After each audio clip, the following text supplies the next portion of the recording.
Hello, स्वागत है आपका आज के सेशन सेट नंबर 16 में top 10 GK GS and static question अति महत्वपूर्ण सवाल व्याख्या सहित।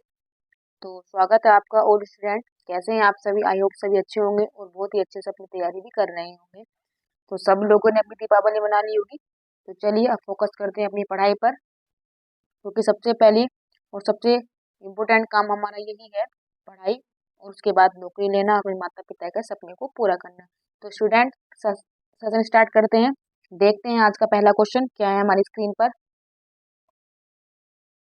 तो स्टूडेंट हमारी स्क्रीन पर पहला सवाल है कि एंटोमोलॉजी का संबंध किससे है? पक्षियों से, सांपों से, कीटों से, कवक से? तो स्टूडेंट हमारे क्वेश्चन का राइट आंसर हो जाएगा एंटोमोलॉजी का अध्ययन करते हैं हम कीटों से। स्टूडेंट पक्षियों का अध्ययन करते हैं ऑर्निथोलॉजी में, कवकों का करते हैं माइकोलॉजी। चलिए स्टूडेंट बढ़ते हैं नेक्स्ट क्वेश्चन की तरफ। देखते हैं पहला सवाल। अब हमारा दूसरा क्वेश्चन नंबर क्या है? मानव शरीर की रासायनिक प्रयोगशाला किसको कहा जाता है? स्टूडेंट ऑप्शन है अमाशय, लीवर, किडनी और पित्ताशय। स्टूडेंट हमारे क्वेश्चन का राइट आंसर हो जाएगा लीवर। लीवर हमारे क्वेश्चन का राइट आंसर है। लीवर को यकृत, जिगर और लीवर भी बोल देते हैं। हमारे लीवर का जो वजन होता है, उसका वजन कितना होता है, ये आप मुझे कमेंट बॉक्स में कमेंट करके बताएंगे, क्योंकि एग्जामिनर ये क्वेश्चन पूछ चुका है। चलिए स्टूडेंट बढ़ते हैं नेक्स्ट क्वेश्चन की तरफ। आज का हमारा तीसरा क्वेश्चन हमारी स्क्रीन पर पढ़ते हैं। संघ शक्ति समिति के अध्यक्ष कौन थे? ऑप्शन जवाहरलाल नेहरू, सरदार वल्लभ भाई पटेल, डॉक्टर राजेंद्र प्रसाद और भीमराव अंबेडकर। हमारे क्वेश्चन का राइट आंसर हो जाएगा संघ शक्ति समिति के अध्यक्ष थे जवाहरलाल नेहरू। सरदार वल्लभ भाई पटेल प्रांतीय समिति के अध्यक्ष थे। डॉक्टर राजेंद्र प्रसाद झंडा समिति के अध्यक्ष थे। और ऑप्शन नंबर 4 भीमराव अंबेडकर जी, ये अध्यक्ष थे प्रारूप समिति के। तो स्टूडेंट आपको चारों ऑप्शन और अपने क्वेश्चन का आंसर भी मालूम चल गया होगा। चलिए बढ़ते हैं नेक्स्ट क्वेश्चन की तरफ। आज का हमारा फोर्थ क्वेश्चन हमारी स्क्रीन पर इस प्रकार है कि हाई कोर्ट किस अनुच्छेद के तहत रिट जारी करता है? 32, 226, 124 और 214 अनुच्छेद। तो स्टूडेंट हमारे क्वेश्चन का राइट आंसर हो जाएगा कि हाई कोर्ट आर्टिकल 226 के तहत अपनी रिट जारी करता है। और हाई कोर्ट किस आर्टिकल के तहत आता है? तो हाई कोर्ट आता है आर्टिकल नंबर 214 के तहत आता है और रिट जारी करता है 226 के तहत। स्टूडेंट आप ऑप्शन देख रहे होंगे, आर्टिकल 32 के तहत सुप्रीम कोर्ट रिट जारी करता है, और सुप्रीम कोर्ट किस आर्टिकल के अंतर्गत आता है? 124 के अंतर्गत। तो चलिए स्टूडेंट दोनों कोर्ट की स्थापना किस आर्टिकल के तहत आते हैं और किस किस आर्टिकल के तहत रिट जारी करते हैं, आपको मालूम हो गया होगा। बढ़ते हैं नेक्स्ट क्वेश्चन की तरफ। देखते हैं आज का फिफ्थ क्वेश्चन हमारी स्क्रीन पर क्या है। तो फिफ्थ क्वेश्चन है कि स्वर्णिम त्रिभुज में निम्न में से कौन सा अनुच्छेद शामिल नहीं है? स्टूडेंट अगर ये क्वेश्चन आप पहली बार देख रहे हैं, पहली बार पढ़ रहे हैं, तो कमेंट करके जरूर बताइएगा। अगर आपने क्वेश्चन पहले नहीं पढ़ा है तो आप पढ़ लीजिएगा। अब ये क्वेश्चन आपके लिए एक नॉर्मल क्वेश्चन हो जाएगा। तो पढ़ते हैं इसके ऑप्शन क्या है। अनुच्छेद 21, अनुच्छेद 14, अनुच्छेद 15, अनुच्छेद 19। तो स्टूडेंट हमारे क्वेश्चन का राइट आंसर हो जाएगा अनुच्छेद 15। स्वर्णिम त्रिभुज के अंतर्गत अनुच्छेद 15 नहीं आता है। कौन कौन से आर्टिकल आते हैं? 21, 14, 15। स्टूडेंट ये क्वेश्चन बहुत ही इंपॉर्टेंट है, इसको आप याद कर लीजिएगा और अपनी कॉपी में नोट डाउन कर लीजिएगा। चलिए बढ़ते हैं नेक्स्ट क्वेश्चन की तरफ। स्टूडेंट हमारी स्क्रीन पर आज का सिक्स क्वेश्चन है कि गुरु रामदास किस मुगल बादशाह के समकालीन थे? ऑप्शन नंबर 1 है अकबर, ऑप्शन नंबर 2 है जहांगीर, ऑप्शन नंबर 3 है शाहजहां, ऑप्शन नंबर 4 है बाबर। तो स्टूडेंट हमारे क्वेश्चन का राइट आंसर हो जाएगा अकबर। गुरु रामदास वही है जिन अकबर ने जिनको अमृतसर मंदिर के लिए 500 बीघा जमीन दान में दी थी। चलिए स्टूडेंट बढ़ते हैं नेक्स्ट क्वेश्चन की तरफ। देखते हैं आज का हमारा क्वेश्चन क्या है हमारी स्क्रीन पर। तो स्टूडेंट हमारे क्वेश्चन नंबर 7 है किस जनरल गवर्नर को भारतीय समाचार पत्रों का मुक्तिदाता कहा जाता है? तो स्टूडेंट ऑप्शन है Auckland, William Bentinck, Charles Metcalfe और मिंटो फर्स्ट। तो स्टूडेंट हमारे क्वेश्चन का राइट आंसर हो जाएगा चार्ल्स मेटकॉफ को भारतीय समाचार पत्रों का मुक्तिदाता कहा जाता है। स्टूडेंट क्लास को स्किप मत कीजिएगा। अगर आपको क्लास और कंटेंट पसंद आ रही है तो प्लीज चैनल को सब्सक्राइब जरूर कर लीजिएगा और बने रहिएगा अंत तक। तो स्टूडेंट जैसा कि आप स्क्रीन पर देख रहे होंगे क्वेश्चन नंबर 8, आदि ब्रह्म समाज के संस्थापक कौन है? ऑप्शन पढ़ेंगे केशव चंद्र सेन, देवेंद्र नाथ टैगोर, द्वारकानाथ और आनंद मोहन बोस।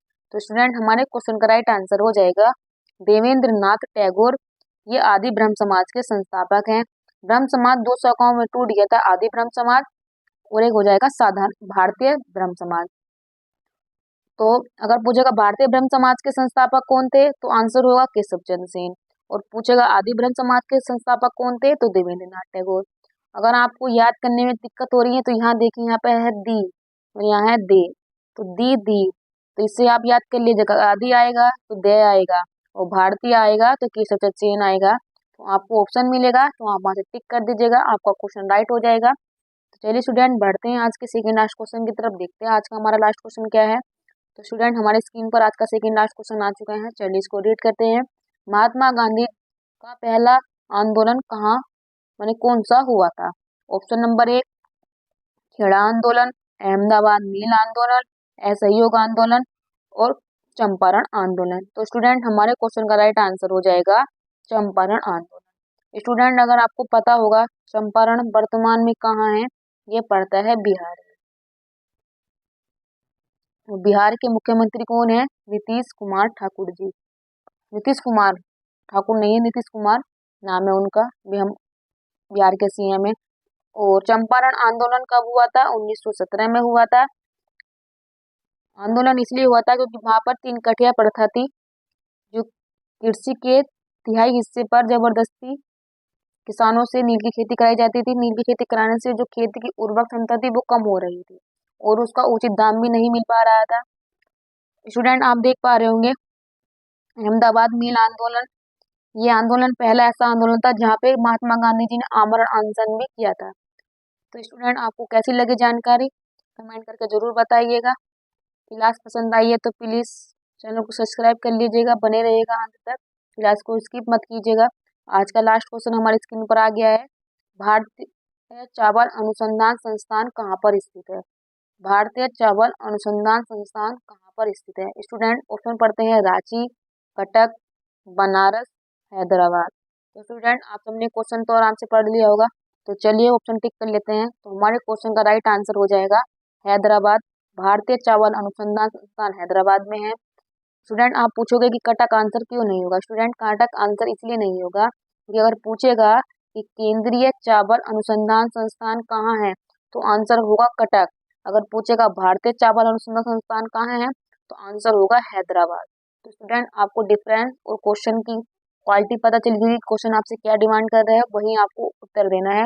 रट्टाफिकेशन बिल्कुल नहीं करनी है, स्मार्ट तैयारी करनी है, क्योंकि एक एक नंबर से हम बाहर हो जाते हैं और एक एक नंबर से हमारे पास नौकरी हो जाती है। तो स्टूडेंट आपको एक क्वेश्चन और बनता है यहाँ से कि अंतरराष्ट्रीय जो चावल अनुसंधान संस्थान है मनीला फिलीपींस में, उसकी जो शाखा खुली है वो हमारे उत्तर प्रदेश के बनारस में खुली है। अगर आपसे ये क्वेश्चन तब आपको आंसर देना है बनारस। स्टूडेंट आप ऑप्शन में देख रहे होंगे रांची, रांची जो है ये झारखंड की राजधानी है।